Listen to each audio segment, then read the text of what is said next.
Often when we're doing a lab or an activity, we'd like to know the accuracy or the validity of our results. There will be times when we know what the theoretical answer should be, and we'd like to see how good we are.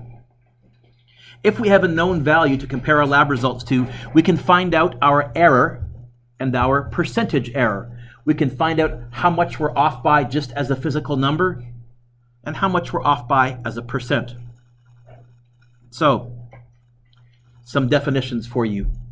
And I will be asking you to be able to find error and percentage error on your very first quest. I think I said to you that this first unit is going to be half a quiz, half a test, halfway in between. And I'll even be blatant. I think the very, very last question is going to ask you to find today's lesson. Okay. How to find error and percentage error. You good, James? Okay. Error is the theoretical or calculated or known value, the theoretical value, the measured value, minus the known or accepted value. Except, does anybody know what these vertical bars mean? Okay.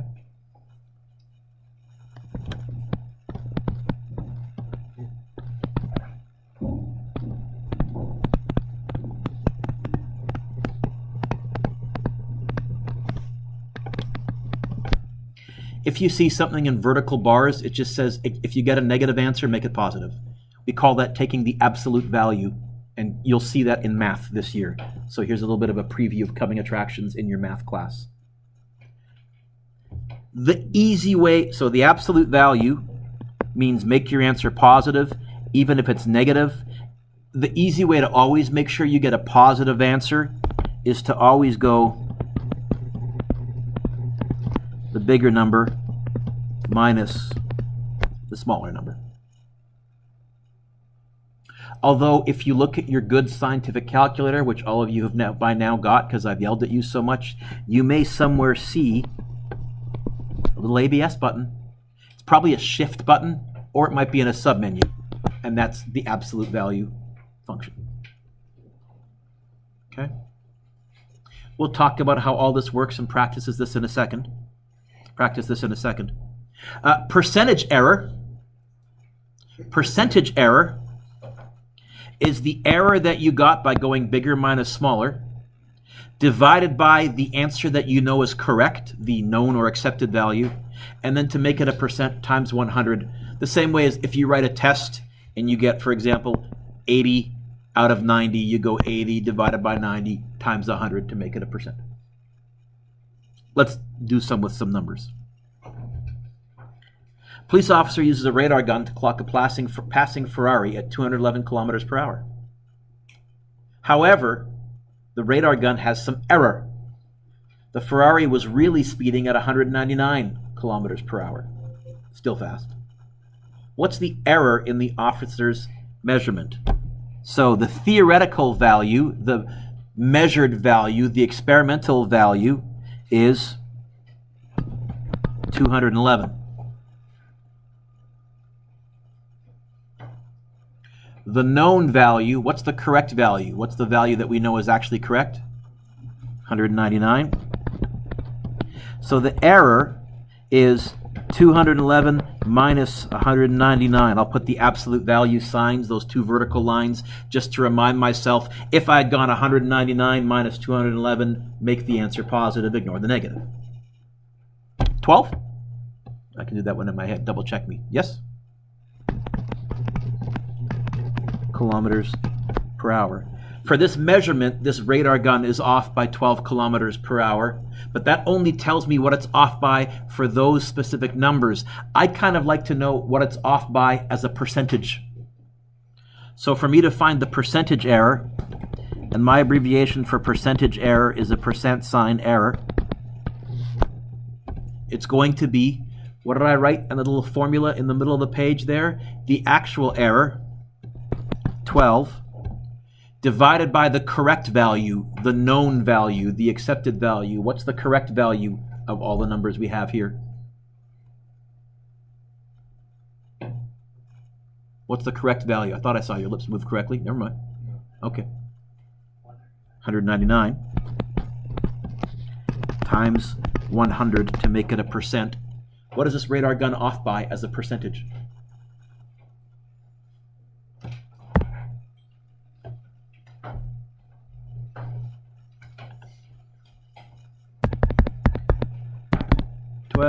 Divided by 199 times 100. You get 6.03. How many sig figs is the 12? How many sig figs is 199? 3. We're dividing. We should go to 2 sig figs. So I'm going to go 6.0%.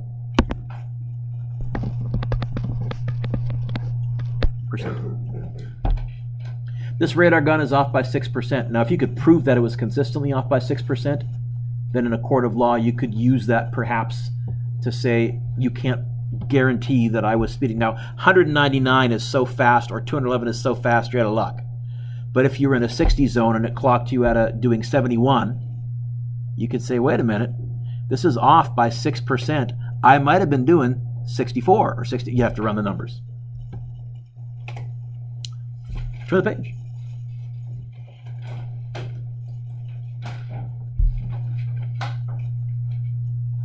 Two people, Connor and Sheila, measure their weight in the morning by using bathroom scales. And bathroom scales are notoriously unreliable, especially the analog ones that have springs inside. The digital ones are a little better.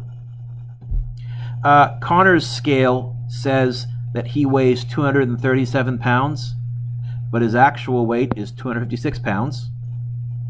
Sheila's scale reports her weight as 117 pounds, although she really weighs 129 pounds. Which one had the greater error? I think what we're going to do is we're going to figure out the error in Connor's scale. We're going to figure out the error in Sheila's scale and compare. Since we're going to be figuring out two things, look up, draw a little line down the middle of your page.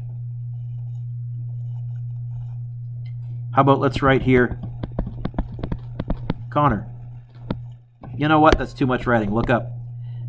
Capital C, capital S. Can I figure out what I got at from those two abbreviations? Oh, let's use that.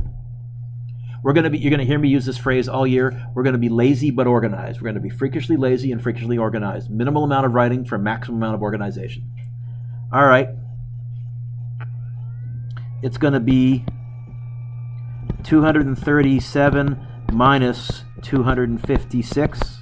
Now, if you do that on your calculator, you'll get a negative answer. You can either just make it positive, or what should I have typed into my calculator? Bigger minus smaller.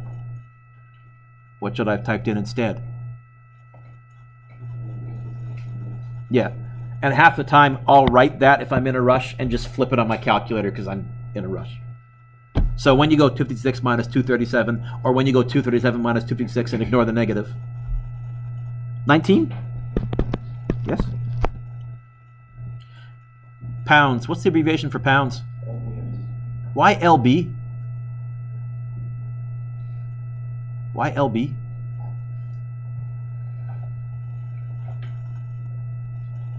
Okay. There's a better abbreviation for pounds that's now started to become standard, because we've started to call that the pound key. It's also a hashtag, I know. But LBS, if you can also use that if you want to. Sheila. Nope, that moved. Absolute value, 117 minus 129. I'm going to go 129 minus 117. 12? Double check me. 12? No? Yes? Yeah? 12 pounds. Who had the bigger error?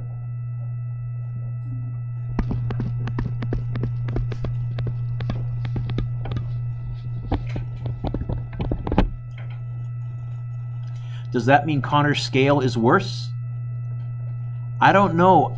The only way I can compare these two scales is if I compare their percentage error. So, we're going to figure out the percentage error. Once again, we're going to draw a line down the middle of the page. Once again, I'm going to do a little heading C, little heading S.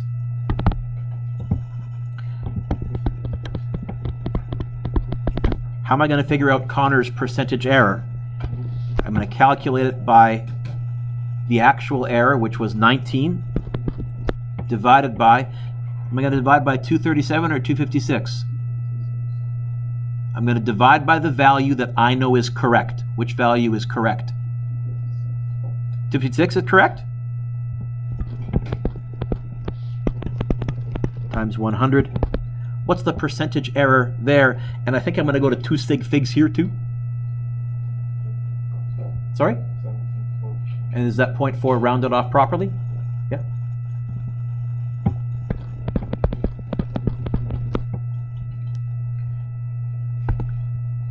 What about for Sheila? Percentage error is going to be 12 divided by the correct known value. What was the correct known value there? Sorry? 129? And then times 100%. What do you get here? 9.3, rounded off properly. Which is a lousier scale? Connor's or Sheila's? Sheila's. It's off by a bigger percentage. It wasn't off by as much in pounds, but that was because the numbers were smaller to begin with. As a percentage error, it was off by considerably more, by almost 2% more. Sheila, EI or IE? I spelt it EI, that's right. Sheila has larger percentage.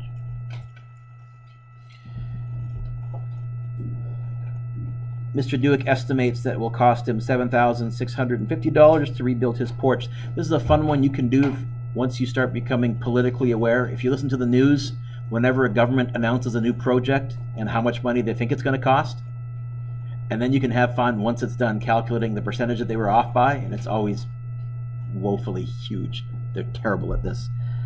The actual cost is $9,800. Calculate the error. It's going to be the absolute value of 7,650 minus 9,800. It's going to be the bigger minus smaller of that. 2,150. Double check me. Is it 2,150? Yeah. I can do math in my head. And the units for that would be dollars.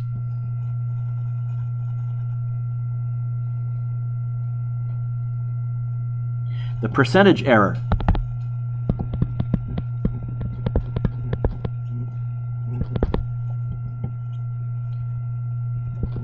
$2,150 divided by the value that I know is correct. Which one is correct? 7,650 or 9,800? Times 100%.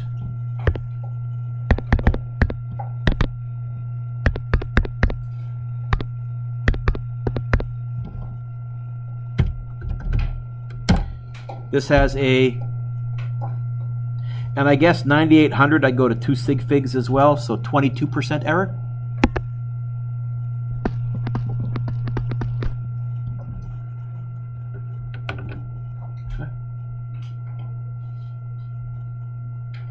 Next class, we're going to be doing two things on Blocky. We're marking your take-home quiz, and then you're going to be doing a mini lab. You're going to be doing 4 mini experiments, and for each one of them, we will have a known correct value. You're going to calculate your percentage error. You're going to see how close you are with your measured value to the known correct value. So no homework for this today with questions or anything like that. It's going to be a mini lab. Pause the video.